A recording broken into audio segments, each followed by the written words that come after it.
हम 7-8 भागों में संसार और परमात्मा के बारे में जानने की कोशिश करेंगे। तो दो शब्द हैं, ऑब्जेक्टिव एंड सब्जेक्टिव। ऑब्जेक्टिव मतलब पदार्थ संबंधी, सब्जेक्टिव मतलब आत्मा संबंधी। तो हम अगर अपने इर्द गिर्द नज़र दौड़ाएं तो हमें सभी चीज़ें अलग अलग नज़र आएंगी। जैसे पहाड़ हैं, पेड़ पौधे हैं, मनुष्य हैं, जीव जंतु हैं, नदियां हैं, नाले हैं, वगैरह वगैरह। और इन सभी वस्तुओं को अलग अलग देखना ही अज्ञान कहलाता है। इनको अलग अलग देखना ही संसार है। इनको अलग अलग देखना ही ऑब्जेक्टिव कहा जाता है, क्योंकि ये सभी चीज़ें एक ही स्रोत से निकली हैं, जिसको पंजाबी में एक नूर कहा गया है। हिंदी में या हिंदू शास्त्रों में इसको ब्रह्म कहा गया है, और संस्कृत में इसको कहा गया है एकम सद्दीपरा बहुधा वदंती, मतलब एक ही चीज़ का सब विस्तार है। तो इसको जानना ही ज्ञान कहलाता है, इसको जानना ही निर्वाण कहलाता है, इसको जानना ही सब्जेक्टिव कहलाता है। तो पहले हम संसार के बारे में जानने की कोशिश करेंगे।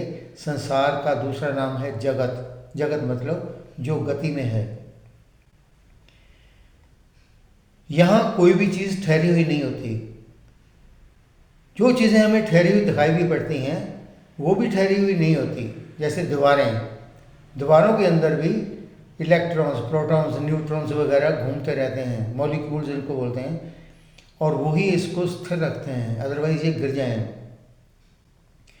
बाकी सभी चीज़ों, हमारे शरीर में से भी छोटे छोटे कण, जिनको तन्मात्रा कहा जाता है, हमेशा हर वक्त निकलते रहते हैं।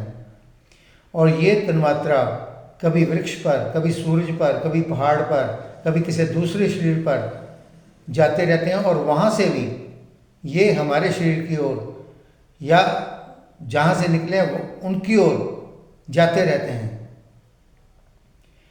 तो जो भी चीज़ आप जिस क्षण देख लेते हैं वो दूसरे क्षण वैसी नहीं रह जाती, बदल जाती है। जो हमें ऐसे दिखाई नहीं पड़ती नंगी आंखों से, लेकिन वो बदल जाती हैं।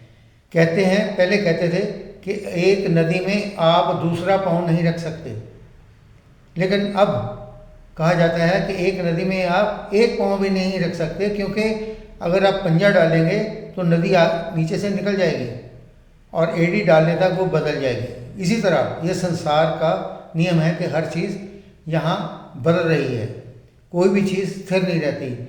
इतने दुखों के साथ एक दुख ये भी है कि यहाँ कोई भी चीज़ स्थिर नहीं रहती। अमीर चाहता है मेरी अमीरी बनी रहे, मित्र चाहते हैं हमारी मित्रता बनी रहे, प्रेमी चाहते हैं हमारा प्रेम बना रहे, लेकिन ऐसा नहीं होता। वो किसी न किसी कारणवश बदल जाती हैं।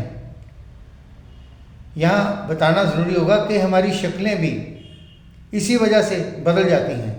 ये जो तन्मात्रा हैं ये 7 साल में बिल्कुल बदल जाते हैं। तो मित्रता में क्या होता है कि किसी दूसरे ने कहे गए कटु वचन जो होते हैं वो उसके अचेतन मन में जाते रहते हैं, और वक़्त आने पर बाहर निकल आते हैं, और वो मित्रता जो है वो शत्रुता का रूप ले लेती है। इसी तरह प्रेमियों में भी होता है।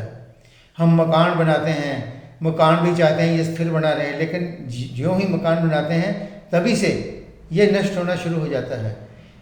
इवन यहाँ तक कि जो पत्थर पड़े हुए होते हैं, कोई भी चीज़ पड़ी हुई होती है, वो धीरे धीरे नष्ट होती है इन तन्मात्राओं की वजह से ही। तो यहाँ कोई भी चीज़ स्थायी का ढूंढना ही गलती है हम लोगों की। तो अब ऐसा है, 2 ग्रुप हैं, विचारक ग्रुप हैं। इनको कहते हैं आइडियलिस्ट एंड रियलिस्ट, मतलब आदर्शवादी और यथार्थवादी। अब जो आदर्शवादी हैं वो कहते हैं कि जैसा संसार हमें दिखाई पड़ता है वो वैसा नहीं है, क्योंकि कहते कीड़ी जो होती है उसकी आँख को यह संसार छोटा दिखाई पड़ता है, और हाथी की आंख को यह संसार बड़ा दिखाई पड़ता है।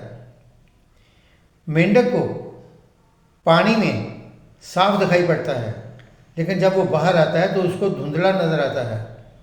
इसी तरह अगर हम अलग अलग चश्मे पहन लें तो हमें भी सब कुछ अलग अलग आकार के नज़र आने शुरू हो जाते हैं, सभी कुछ अलग अलग आकार का नज़र आता है।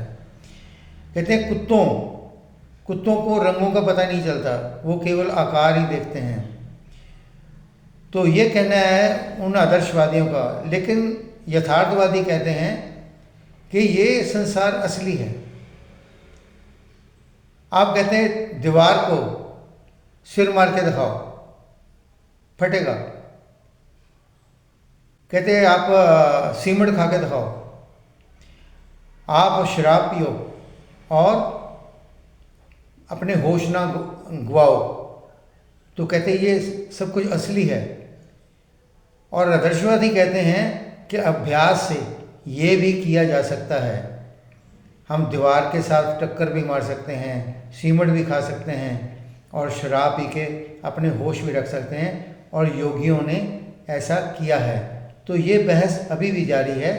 एक शब्द है गैस्टाल्ट, GASTALT, उसका जिक्र हम कल करेंगे। Thank you.